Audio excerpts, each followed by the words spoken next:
Bonjour, bonjour. Jour 1. Donc, aujourd'hui, je vais faire une petite vidéo sur le Bolt du CS2. Oui, hier soir, j'ai eu Planète au téléphone et j'ai eu des petites informations de précision, un peu de tech. Donc, je vais pouvoir vous en dire un peu plus. Alors, donc il y a deux Bolts disponibles dans votre marqueur. Vous avez un qui est directement installé et après, vous avez celui-là.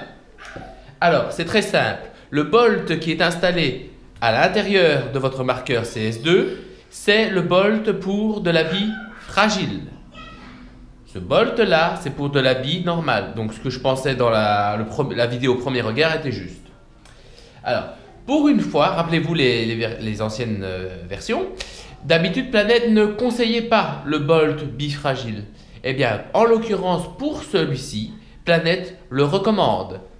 Car en fait, le bolt type qui avant était finalement une grosse mousse qui se fixait comme un joint à l'extérieur du bolt et donc qui s'usait, ben cette fois-ci il est à l'intérieur du bolt donc semblerait-il le s'use au moins. Bon, l'avenir nous dira. Alors, pour ouvrir le bolt, je rappelle que il est un peu dur. Hop, vous poussez vers le haut, hop, vous tirez vers l'arrière. Alors. Qu'est-ce que j'ai fait de mon petit mouchoir? Hop, voilà. Donc ici, on voit bien la différence entre les deux. Le bolt habit normal, le bolt habit fragile avec ces petites ailettes. Donc pour l'entretien de votre bolt, c'est ce qui est le plus important, vous dévissez la canne. Alors la canne, c'est la pièce orange. Hop. Pas comme d'hab, il faut retirer le joint. Non, vous poussez, ça vient tout seul et vous les avez. Alors après, vous prenez un petit chiffon pour retirer toutes les crasses dues à l'habit, l'utilisation extérieure. Hop, ici, vous n'oubliez pas de passer dans le joint à l'intérieur, s'il vous plaît, le joint 17 NBR 90. Non, je sais plus.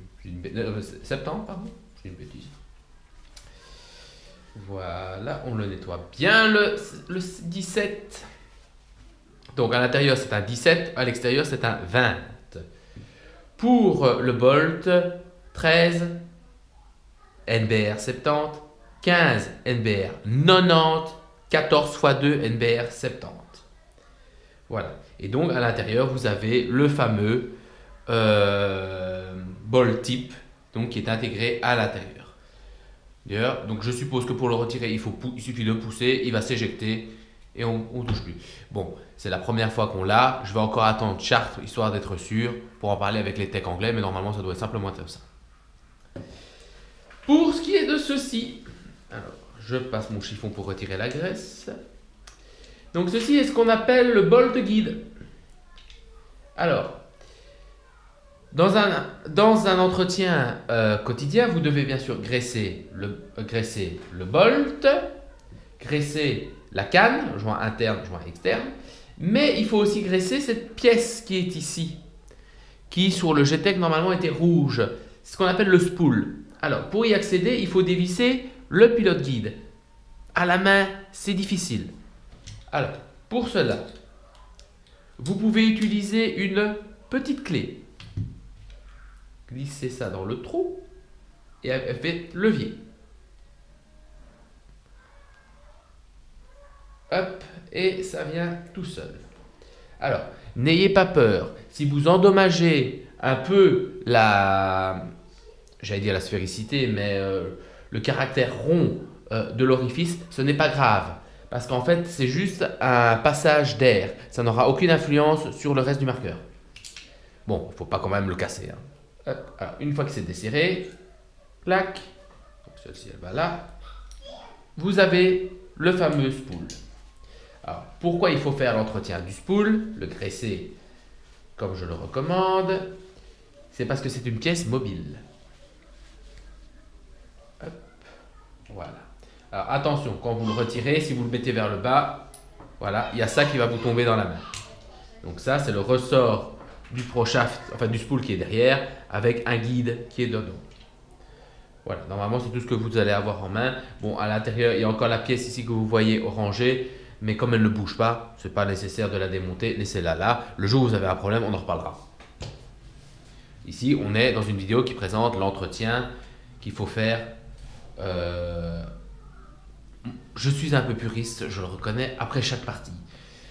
Bon, dans le cas présent, je vous dirais une fois par... Si vous jouez tous les week-ends, on va dire 4 week-ends par mois, nettoyez-le au bout d'un mois de manière complète et correcte. Ne commencez pas à changer les joints, ne changez les joints que s'il y a une fuite. Mais vous faites l'entretien au moins une fois par mois. Si vous n'avez pas cassé de bille. Si vous avez cassé de la bille, là je vous recommande vivement de faire l'entretien tout le temps. Alors, hop, vous voyez, je prends un peu de graisse que je polis sur mon doigt. Je mets cela autour du joint. Et voilà. Je ne commence pas à prendre mon tube de graisse comme un tube à dentifrice. Hop, vous remettez le ressort à l'intérieur. Ça sera plus facile. On le glisse. Clac. Alors, pour ce qui est du pilote guide, alors, il y a un joint ici à l'intérieur. Ce joint ne bouge pas, je suis d'accord, mais ce joint va être en frottement. Donc, ça pourrait être intéressant. On n'est qu'au début, hein, il faut un peu qu'on apprenne à le connaître. Prenez un peu de graisse sur une clé.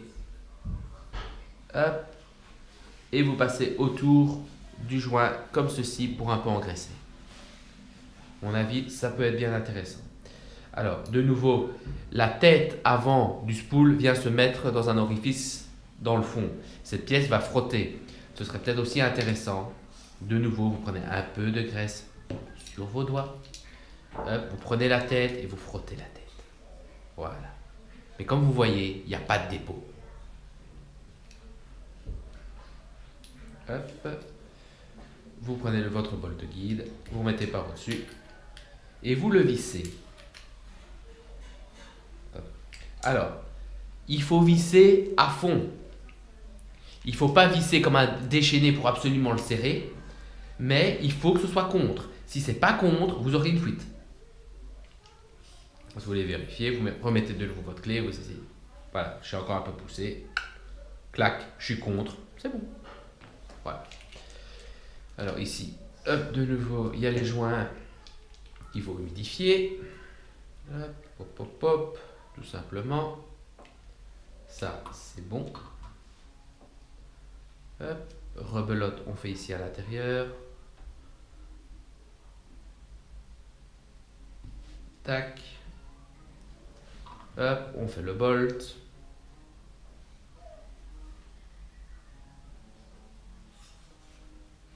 Vous voyez bien que je n'en mets pas des tasses. J'ai tellement mes doigts gras maintenant que c'est bon, je peux graisser toutes les pièces.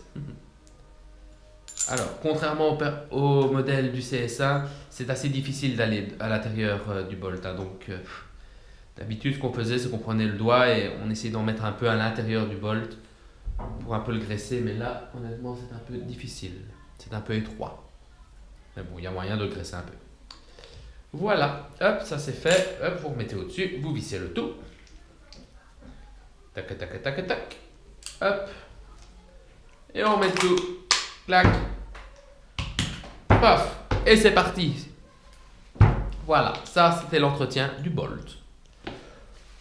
Voilà, c'est pas très sorcier, mais c'est un peu plus compliqué c'est plus compliqué qu'un CSA. On pourra pas dire le contraire. Maintenant, c'est exactement comme un GTEC.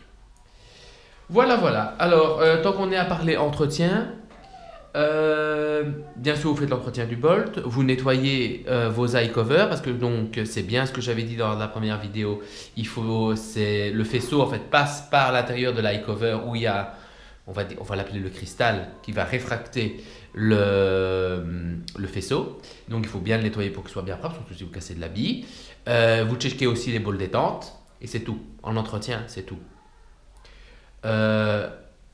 Alors là, ça n'engage que moi. Moi, ce que j'aime bien faire, c'est prendre mon chiffon et passer aussi dans le hasa à l'intérieur. Pour retirer un peu la poussière qui s'est accumulée. Ça c'est que moi. C'est pas parlé par planète, mais c'est moi. Au niveau de l'entretien du régulateur, donc tant que votre marqueur ne fait pas coin-coin ou qu'il y a un problème, vous ne démontez pas le régulateur. Planète dit qu'il faut tirer 80 000 shoots avant de commencer à faire un entretien complet, c'est-à-dire changer le joint, changer le seal. Ça, c'est tout à fait autre chose. Ou alors, il faut un problème. De nouveau, c'est Planète qui le dit. Là, j'ai j'ai un peu plus de mal, honnêtement. Moi, personnellement, sur mon CS1, après chaque partie, c'était Bolt, yeux et régulateur, de nouveau le piston. Ben voilà, ça n'engage que moi. Planète, par contre, vous recommandera de ne pas le faire. Faire d'attendre 80 000 shoots ou un problème. Voilà, voilà. Je ferai une vidéo demain ou après-demain, enfin les jours qui suivent, surtout s'il me reste encore un CS2, sur la carte. À la prochaine et amusez-vous bien.